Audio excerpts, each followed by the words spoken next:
Passing the Torch by Viola. The phrase, passing the torch, is a commonly used metaphor to depict the act of passing on a charge or responsibility to another individual. The metaphor comes from the ancient Greek torch races, where one runner passed a lighted torch to another runner, who carried the torch farther. I've been giving a lot of thought to the idea of passing the torch when it comes to the Lord's work.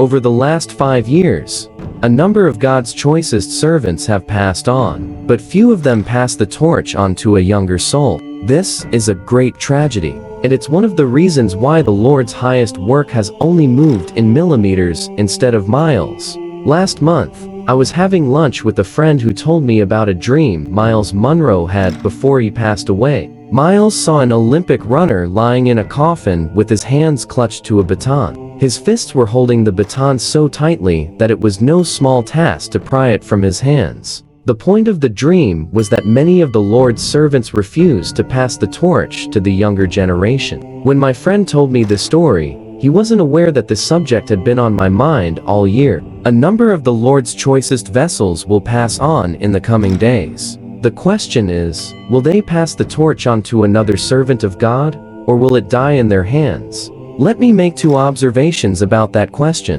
Observation 1. Whenever a servant of God refuses to pass the torch, it's virtually always because of one of 3 reasons. Arrogance. The servant thinks too highly of himself. His inflated view blinds him from recognizing and honoring the Lord's calling, gifting, and operation in others, especially the person to whom God has called him to hand the torch. So in his eyes, no one is worthy enough, which reveals a stunning lack of self-awareness. Jealousy. The servant doesn't wish to share the glory with anyone else. When others demonstrate signs of God's anointing and favor, instead of cheering them on, they turn green. Ignorance. The idea of passing on the knowledge, experience, and charge of their ministries to someone younger never crosses their minds, so it all dies with the older servant of God. By contrast, servants of God who have leveled their egos at the cross, including the jealousy and arrogance that goes with it, are eager to pass the torch on. Observation 2. A servant of God who is unwilling to pass the torch will often have it taken from them,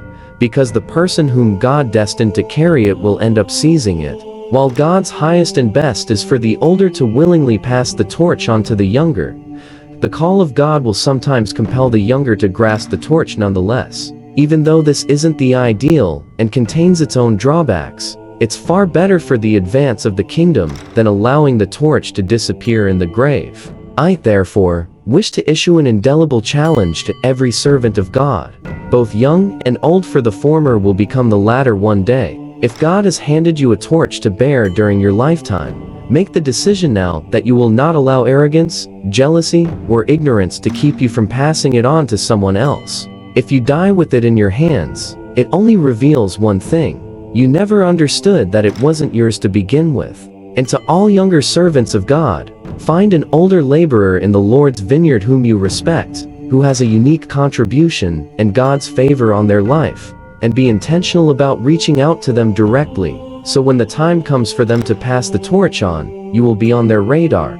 The world is dying to find men and women who are burning firebrands who can rain glory down from heaven and preach like a house on fire. But such rare souls must find mentors who are older or seasoned, more experienced. If not, they will eventually flame out, sometimes in ways they will regret for the rest of their lives. For more, go to frankviola.org.